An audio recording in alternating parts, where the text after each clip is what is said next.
is that we could use some help at the money changing table over there. Jesus really liked the money changers. You know, he didn't have any problem with them. So you could do that table too. We need help over there with Bobby Maxwell. We could use some help in the kitchen as well. So if you're looking for a place to plug in and those things match up with what you like to do, that's a good way. All right, now it is my pleasure to introduce you to Christina Stanton. Says she's a 50-year-old. That's what she says. 51. You don't even have to tell me. She's a 50-year-old Tallahassee native who has lived in New York City for the past 27 years. She had a successful career as a singer in musical theater before turning her full attention to becoming a professional, licensed New York City tour guide. So she's worked for more than 20 years total as a guide, and her tours have been written about in multiple publications and featured on travel channels. Christina has led thousands of people on tours over the years. She's also, this is interesting, the director of the short-term missions ministry at Redeemer Presbyterian Church there in New York. That's Timothy Keller's church. She revamped that ministry 9 years ago, increasing its scope from 2 trips of 30 people each year to 14 trips per year with more than 200 people participating. In 2017, she founded a nonprofit called Loving All Nations. We mentioned that the mission baskets would benefit that nonprofit this evening. But that nonprofit helps the world's poor and vulnerable. She and her husband, Brian, have been married for 20 years. Did y'all for real meet at Match.com? We are the oldest still married couple from Match.com. Sign up, all right? But Brian, they've been married for 21 years.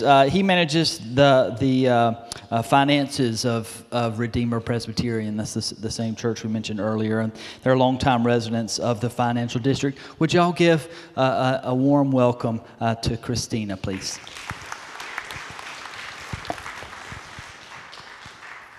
All right.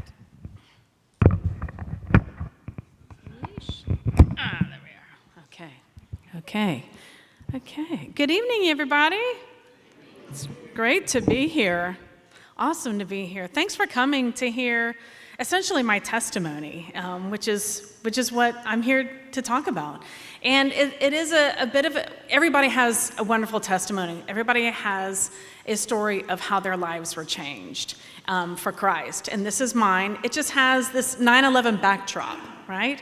Which makes it appropriate to this time of year. And I do love telling my testimony.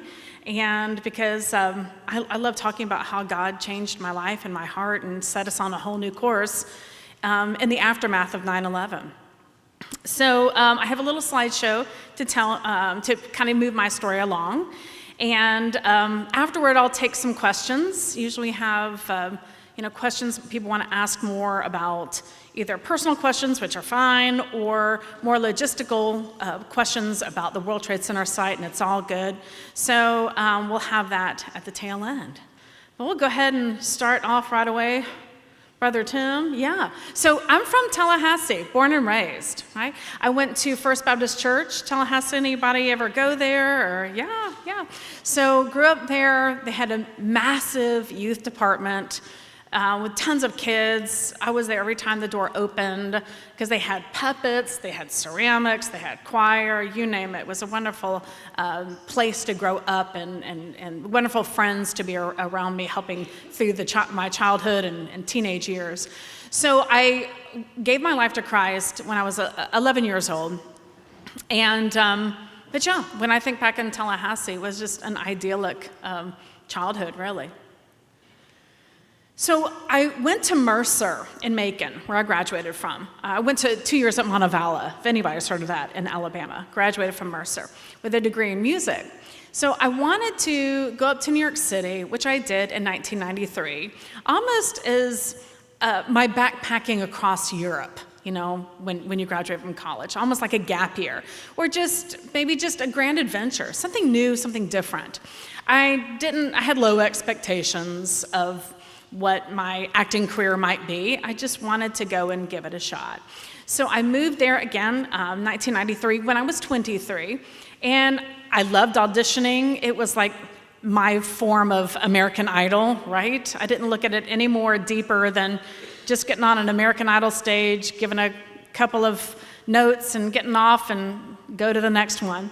But as it turns out, I really enjoyed the acting community. It was a tight community, lovely people.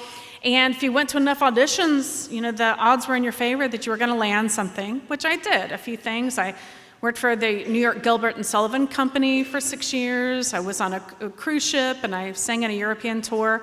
And that was all fun, and that was wonderful. I was pleasantly surprised that I had some career at all. But more than that, I fell in love with New York City. I just thought it was just fascinating. It was just so interesting. Brother Tim, we'll move to the next one. But a shocker of the New York City is how expensive that place is. Who here has been to New York? Do you happen to remember some of your sticker shocks there? It was constant shock. Like, what? A little pack of bologna is $5? It's 1993. But at any rate, I went through all the day jobs that a lot of actors do. I was pretty terrible at almost everything. But I remembered that the one time I had been up to New York City, before I moved there, when I was 23, was when I was 17 with the Leon High School Capital Singers. And we were there for like 4 days, fell in love with the city then. And I remember we had this tour guide on that trip. And I said, you know what? I want to know, how did that person get that job, right? So I talked to somebody, we had this conversation about what it is to be a tour guide, and I learned that to be a tour guide up in New York City, you have to get licensed, which means you have to pass a very difficult oral and written exam. Like, has anybody done any tours up in New York? You know, double-deckers or any tour. There's a million tours up there. Right, well, to be a tour guide, you have to be licensed, which is a good thing, right? You don't want just somebody telling you a bunch of stuff, you know, that they make up. But it turns out I kind of knew nothing, right? I don't remember being taught anything about New York City in high school. So I spent a whole year studying for that exam, which I passed in 1995. And yes, that's me in 1996 on top of the double-decker buses. So so worked for Gray Line. Again, I'm sure all of y'all, if you haven't seen it there in New York City, you've seen it in movies, all these double-decker tours. But they also conducted walking tours. It wasn't just a bus tour company. So one of the first walking tours they had me do was a walking tour of the original World Trade Center site, right? Which is a very kind of specific knowledge in the city. And I mastered that and got that information so I could regurgitate it to tourists since 1995. So I essentially did tours of the original World Trade Center site for 6 years before the attacks. So I really felt like I was very versed in the World Trade Center site. So if you look at the Twin Towers there, if you look at that picture, you actually know about what year that is. You see all that dirt there. I love that picture because that dirt to me is fascinating.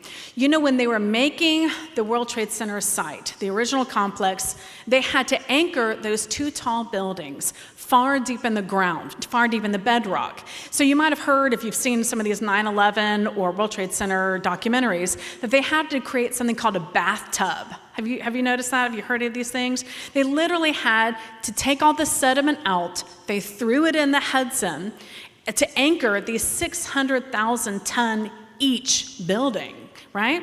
So you know what that dirt is? In part, that is sediment from building into the ground. They just literally threw it over in the Hudson, making a whole spit of man-made land. Isn't that interesting? Of course, now you don't see any dirt there. It's all built up. So you would say that those pictures, since the Twin Towers were finished in 1970 and 1972, that was about the late 70s, early 80s. But you know, those Twin Towers were just wonderful. They were massive. They were a quarter mile in the sky. They were an acre per floor at 110 floors. For years, I would take tourists to the South Tower. That's the tower to the right. to go to the observatory on the 110th floor and also the observatory on the roof. And you could see 50 miles out in a radius, which means you can see out in the ocean, over to New Jersey, up through Connecticut. It was crazy. It was a gorgeous view. I liked it so much better than taking tourists up to the Empire State Building because the view was a little bit more modern, the layout, and it was a little bit nicer. It was an 82-second ride to get up to that to see that view.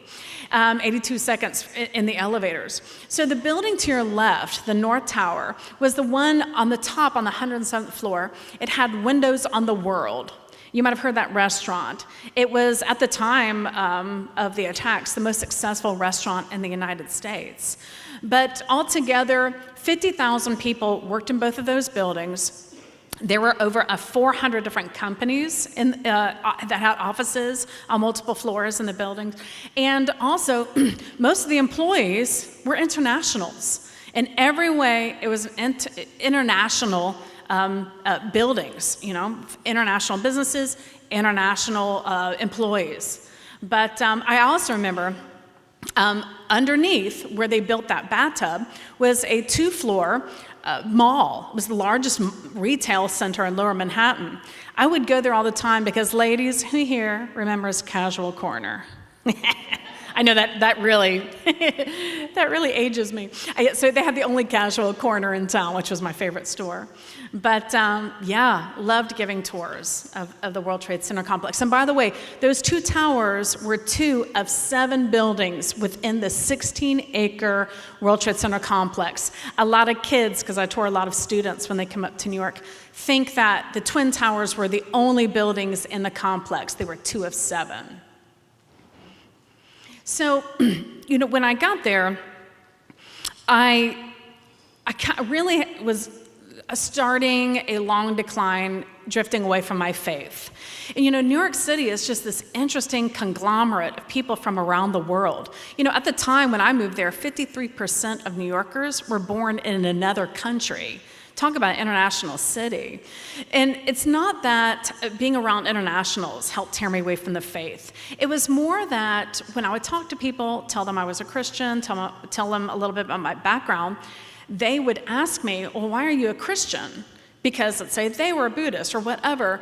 And I realized, gosh, I don't know if I could defend my faith. I never had to. I grew up where everybody believed like I did. What did I have to defend? They're my friends. I went to church. Everybody went to church at least. And so once I realized that, these people know how to defend their faith. They really believe in what they believe, and they can tell you why. And I don't know if I can actually verbalize it. I just went to church. And I realized, wow, if I say that I'm anything, I don't want to just say it. I want to do what these people do. They know why they believe. I can't say right now why I believe. I just believed because I always did. And I thought, I'll figure that out later. I'll get all that straight, figure that out. I'm just going to lay low with the religion thing for a while and go about my business, because my business actually is about making money because I'm broke, because I was really broke those early years trying to live in one of the most expensive cities in the world. And that was kind of my mantra, and that's when I put in my book that God was a counselor for personal struggles. But it was all about me striving to, get a foothold in that crazy city and be able to support myself. And at most, I compartmentalized my faith. And really, probably to have an equivalent, it was really just a genie in the bottle to me. If I wanted to do good in audition, I'd be like, Lord, let me do good. And that was, why is that very different from a genie in the bottle? And that's as far as I took it. And I can say that in hindsight, but if you asked me then, I'd been like, oh yeah, I'm a Christian. But it was one of those where my faith was pretty shallow.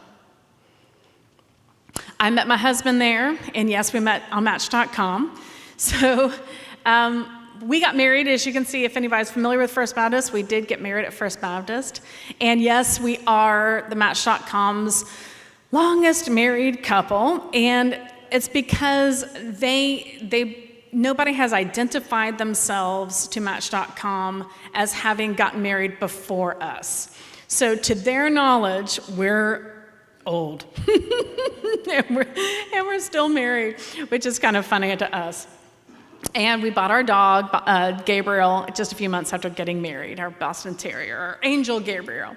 So now it was up to my husband to find a place for us to live, and he went and found this wonderful apartment in the financial district.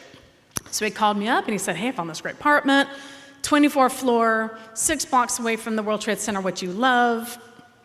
It's got a 300 square foot terrace. Look at this view. And first I was like, well, I lived in Times Square when I was single, which is where everybody lives who's an actor because the auditions are nearby. But when I looked at that terrace, I was like, I'm done. Ding, ding. I'm moving here. Yeah. Because, having a private, personal space, outdoor space in Manhattan is very rare. And that was my view. And so the terrace faced directly north, which means we were directly south of the Twin Towers. But, and I have a couple of postcards there in proximity to where we were, and I was just thrilled because I was like, this is great. I give walking tours of the World Trade Center complex, and you know what's behind me? Behind me is the ferries to the Statue of Liberty. I take thousands of people to the Statue of Liberty, so I'm literally at the place where I work, and I put this picture up here just to remind you of Manhattan. Manhattan's a small island. People think it's bigger than it actually is because it has all these people on it and all these tall buildings, but it's only 2.5 miles across at its widest point and just 17 miles long. But it ends there at a 25-acre park, which you can see this dark green, and Battery Park, and you can see where we lived and the Twin Towers. But you can see the bodies of water surrounding the tip of Manhattan. So you've got the Hudson, you've got the East River, and then south of Battery Park is the New York Harbor. So yeah, just loved, and that's a picture of me looking at the water. So this was taken 2 weeks before 9/11. To remind you, I was 31, my husband was 35. The Twin Towers in the background were so tall that it took a special camera to get the full height of them. So you'd have to add 30 more floors to show you how tall they were, because they were just incredibly tall. We had moved into our apartment in just 2 months before, July the 7th. Our stuff was still in boxes. So that morning, I was still asleep, and my husband came, and he shook me awake, and he said, something's happened, a bomb went off, something has happened to the Twin Towers. So I remember hopping out of bed, running to the terrace, and it was just an incredible sight. For one thing, on the 24th floor, we didn't normally hear street noise. We were just too far away from the street level. But people were collectively screaming. There was police sirens and ambulances screaming up the West Side Highway, which our building was situated on. And so all of a sudden it was very noisy. And then, of course, there's the North Tower with flames and a smoke coming out of either side. So you got to understand, that first plane flew from north to south and lodged into the North Tower. It didn't come out the other side. So this one side of the building that we saw looked actually pristine. It was just, again, we thought somebody had finally did it. They snuck a bomb in there, just like they tried to in 1993. So we were just literally standing there watching this like a bad action movie. I was still wondering if I was even still asleep, when all of a sudden, over my right-hand shoulder, the second plane came, went right in front of us, turned, and went into the South Tower. Now, if we lived on the 24th floor, that second plane hit floors between 78 and 86. My husband's done the math and realized we were only 500 feet below that second plane, which was trying to achieve the speed of sound. I don't know if you've heard of that. So it actually blew out my eardrum instantly. I've never been able to hear in this ear ever since. And it the shock waves blew us back into our apartment building. I woke up with my Boston Terrier jumping on my body in complete fright. And my husband was screaming different things. I couldn't concentrate. I couldn't figure out what he was saying. I did discern. He asked me if I want my shoes. I remember saying, no, let's get out of here. So I hopped up and started running down the 24 flights of stairs. My husband grabbed our dog and ran out behind me. When I made it outside the fire stairwell to the street, I had collected myself to realize that I was in my pajamas with no shoes. So I waited there. My husband took a while to come down those 24 flights with our 40-pound dog. And I remember watching people run past me in a state of complete panic. Everybody was holding things over their heads. There was bloodied people. There was people in shredded pantsuits. There were lots of people crying. There were lots of people in pajamas, like me. And once I realized we actually couldn't get back into our building, they were allowing evacuation only in our building. My husband took off his socks. I put on his socks. I said, that's fine. And I realized nobody would care what I was or wasn't wearing. And then we evacuated to Battery Park. So we walked down to that 25-acre park that you saw earlier. And we thought, we're safe here. Even though, the towers are looming over the park, we just kind of felt like, well, we're far enough that we're not getting hit by debris that's falling from the floors and plane debris. So we felt safe from that. And I remember people were just beside themselves. Everybody was crying, and everybody was spreading rumors such as, oh my goodness, I heard a plane went into the United Nations. A plane went into Times Square. A plane is on its way to the Statue of Liberty. And I remember thinking, you know what, I got to get out of here. I can't hear any more rumors. I need to collect myself.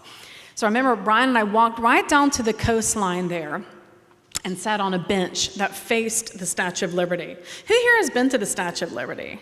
So you remember Battery Park because you had to go through that park to catch the ferries to go to Statue of Liberty. There is a way to do it from New Jersey, but most people use Manhattan.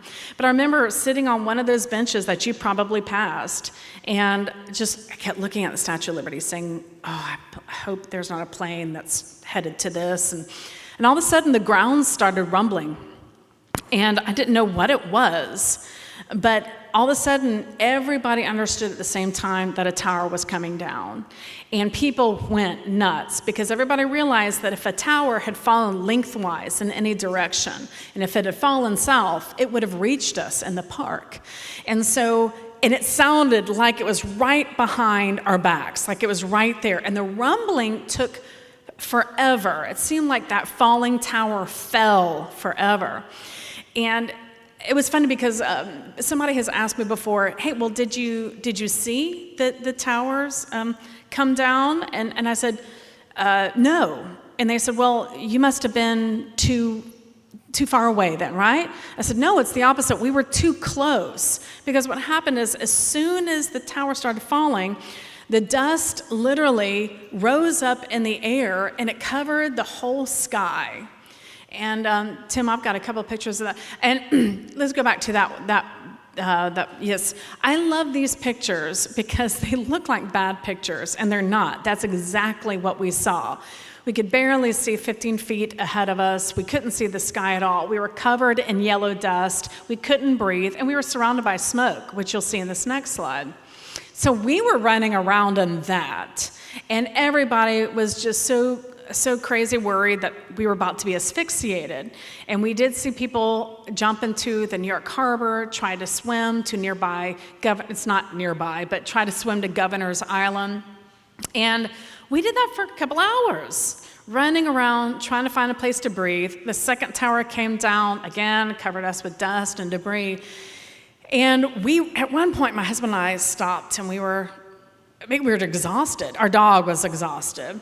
And I remember saying to him, Brian, are we going to die? And he said, maybe. And we both knew any worse than the present situation, it's not survivable. We're kind of barely surviving now.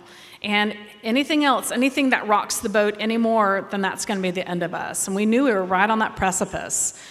another attack, another bomb, and that's kind of it. And so I remember he started praying the Lord's Prayer. He grew up Catholic. And I remember he bowed his head and closed his eyes, and he was reciting that, and he was holding my hands. And I remember looking at him thinking, God, I am so glad that I'm with him. All of these thousands of people running around like chickens in Battery Park thinking they're about to die are without their loved ones. And our cell phones weren't working. Nobody's cell phone was working. They couldn't even call people, their loved ones, to tell them goodbye. But here I was with my husband and my dog. And I felt, there's part of me that felt so lucky and blessed that I had them. But then the other part was, so now what? What happens now? If this is the end of the road for us, I hope it's quick, but what happens next? Where am I going? Where are we going? Are we going together? And that was a very lonely feeling of I don't know what's next. And all of my dreams and striving, wanting to be a Broadway actress, everything that I want wasn't helping me. There was nothing to draw from in that moment. And it was a very lonely feeling. It was also an angry feeling, like, I'm 31, that's it? All that for that? That was, I felt kind of cheated. Like, that was the shortest life ever, and I didn't get to do anything. And the stuff that I wanted to do isn't helping me now. So it was just all of these emotions at once, but I remember having them, all at once. And I was just, it was a tense, upsetting time. So then after that, I remember looking out into the water after we prayed the Lord's Prayer. I saw all these boats converging on Battery Park. And I remember thinking, what are all these boats? And I'm a tour guide. I do tours on boats. So I'm pretty familiar with how many boats are usually in the harbor or the Hudson. No, this was 3 times as many. So I knew some kind of somebody had organized some flotilla to come pick us up. I didn't know how, and I didn't care. I just wanted to get on a boat and get to safety. But people would queue up, and a boat would be loaded, the boat would go, and there were tugboats, there were party boats, there were dinner cruises, there were ferries, there were commuter ferries, water taxis. And where we were at wasn't a loading area. The boat would come up to the seawall, and we'd pitch ourselves in, which was, it's not something you see in Manhattan a lot, I tell you that. But they made it work. And as it turns out, it was the largest boat evacuation in history. It was larger than Dunkirk. All of those boats were volunteers assembled by the U.S. Coast Guard, who took 500,000 people off the island of Manhattan that day and dropped them all over the place. We, in particular, were dropped off in New Jersey. When we finally got back into our apartment, it wasn't until 2 weeks later. And the reason for that is because when the Twin Towers came down, they registered on the Richter scale as an earthquake. And we lived so close to the attack zone, they had to come and test our building to see was even structurally sound. Was it about to fall apart? It took a long time to do that. So we couch surfed, we stayed in people's homes, we stayed in strangers' homes. But when we finally came back to our apartment, that's what it looked like. It was a wreck. And you know why? We kept those terrace doors open. So our apartment really was a rubbish bin. All those papers that you see flying around and all these documentaries, I felt like at one point they all found a home in my home, and they blew in through the terrace doors. So even when we got back, it wasn't a livable situation. And right away, I felt like things were devolving for us in particular. Our dog got sick. Animals when their fur is messy, it has dirt on it, they'll lick their fur, right? Well, we caught Gabriel licking his fur, and as it turns out, that dust that covered him and us was toxic, and in part had ground up glass in it. So when he licked it off, he ingested it, and it literally scraped the insides of his belly and his esophagus. So he was in the vet for weeks, hovering between life and death. We are all aware of this poisonous toxins that we inhaled. And then we found out that one of my husband's fraternity brothers from Clemson was killed in the North Tower. That's Jim White there, and he was dating Amy O'Doherty, who also worked in the same office. That office, Cantor Fitzgerald, lost 658 employees, and my husband was pretty devastated. So I remember a friend of mine saying, hey, while we were displaced, there's people who from all over the world who have given money to our church. You need come over there and help pay your bills while you're displaced. And I was like, Michelle, I don't go to your church, which is called Redeemer Presbyterian. I'd never heard of Tim Keller, who was the pastor. I was like, I don't know your pastor. I don't go to your church. I don't need the money. We're going to get back to work whenever we can. And I was kind of offended that I felt like, well, I'm not a victim. There are 3,000 people who died that day.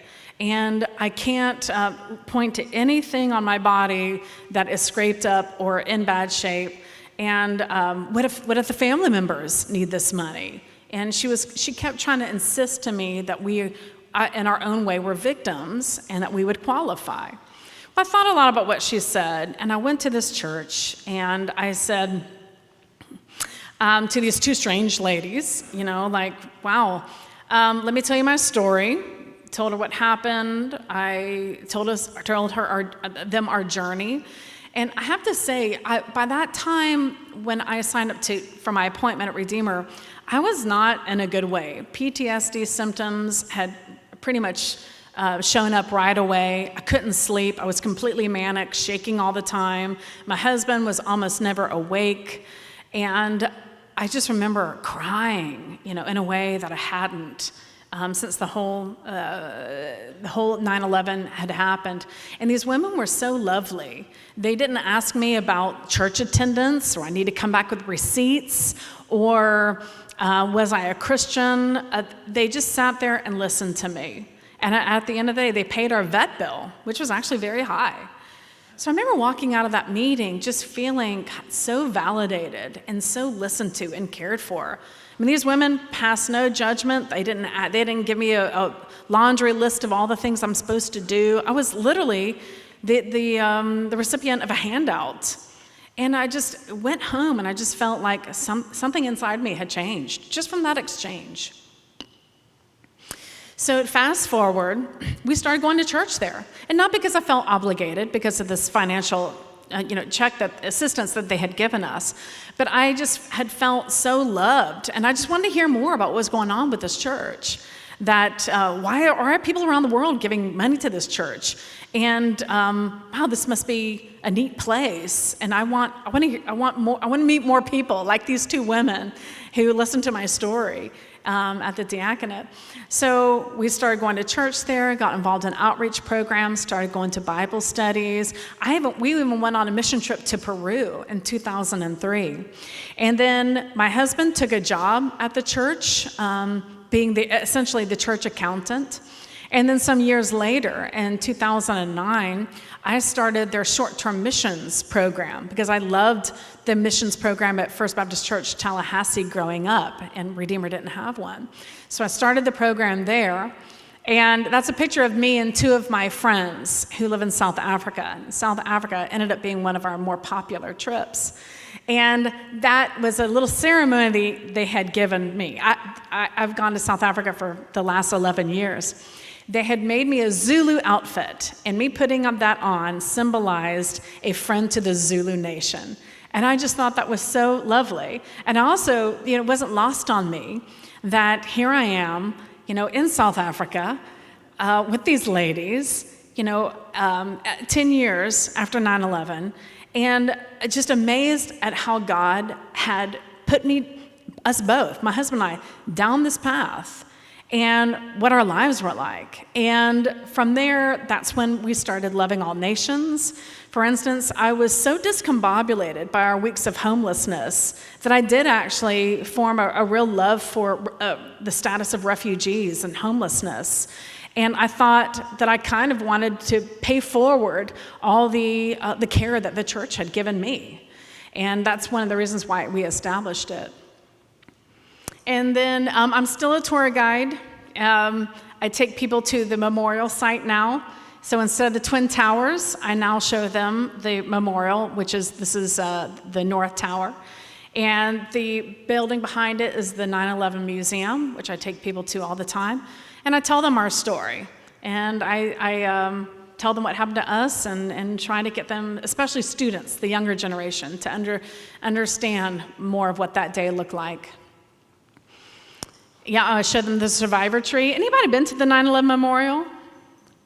Yeah.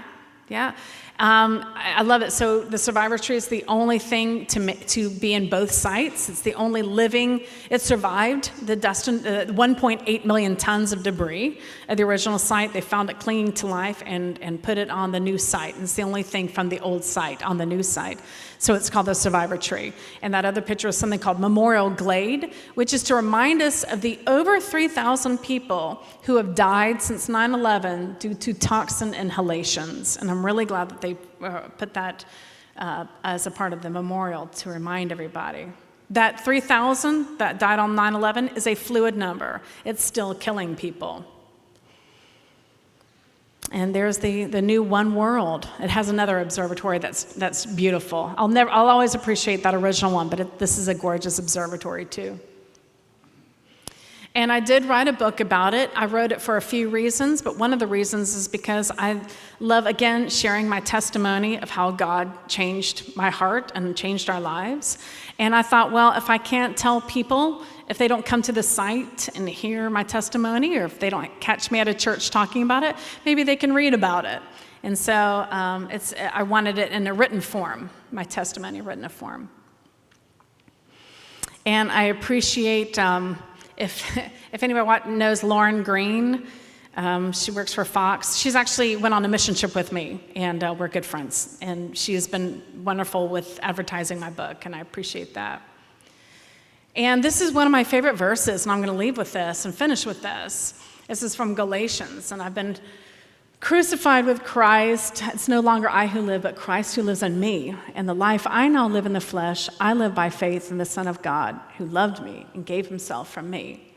And, I'll close saying that one of the joys in my life ever since is, again, a testimony is the story of a changed life. And God has changed our lives and changed our hearts when we were at probably our bleakest moments. And since we got down to that very low spot and God saw us out, I really feel like we have a gift to give others, which is helping people when they struggle. And it was a long haul and a long struggle for us, but God saw us through, and he was sovereign, and he gave us comfort and resources and people and a Christian community, and literally brought us over to the other side of our pain after 9/11. And I love telling that good news of Christ, that Christ does that. And I tell younger students, I said, hey, listen, I hope you don't see a 9/11 during your time frame on earth, but you will see suffering. The Bible absolutely guarantees it, but God is with you. He is a resource and a comfort during your suffering, and please don't do it without God, as I was trying to do, because in that spot when Brian and I were saying goodbye to each other, that was such a lonely spot that I wouldn't wish on anybody. And I have God in my heart now. I came down here, I actually had a bad case of COVID. That was another near-death experience where I was hospitalized twice. But the difference between that and 9/11 was night and day. I had Christ in my heart. I was quarantined in the hospital. I was praying to the Holy Spirit. And I thought, if this is the end of the road, I'm good. It's all good. And there was nobody around me. I couldn't talk to my husband because I didn't have breath support.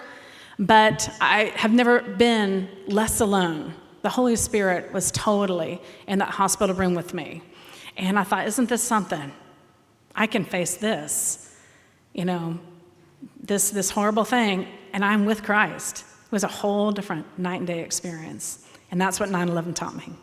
But thank you very much for listening to my testimony, everybody. And I want to open it up to anybody who has any kind of questions. Anything.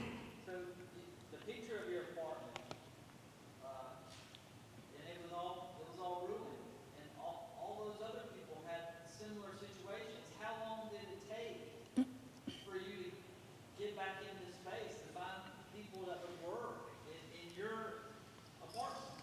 So, great question about it's essentially it was a neighborhood issue. So 25,000 people lived around the attack zone. 100,000 jobs were lost instantly. 16,000 apartments had to be tested for asbestos, and I heard over 600 buildings had to be tested to see if they were structurally sound. And yes, my apartment was among many that had most stuff broken and it was just unlivable.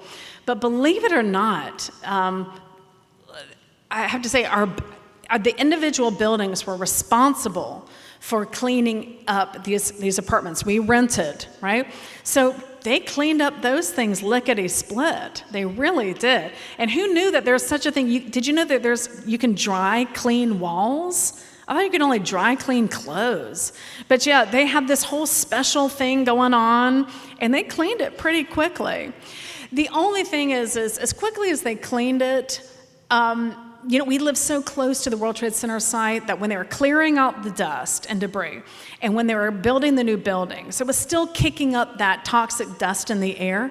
I had awakened every single morning for at least a year to a whole new covering of light, like a dusting. I'd wake every morning to go into our living room. I would take a towel. I would try to take that dust off. I would stuff the cracks with washcloths. Didn't matter. I still never knew how it all got in there. But in effect, it was unhealthy dust. But getting us back into our apartment was a number one priority. They moved mountains to get us back, to get the neighborhood back running, because it's an important neighborhood. The neighborhood has Wall Street in it. They needed to open Wall Street ASAP. So the city went above and beyond to try to get things back and running.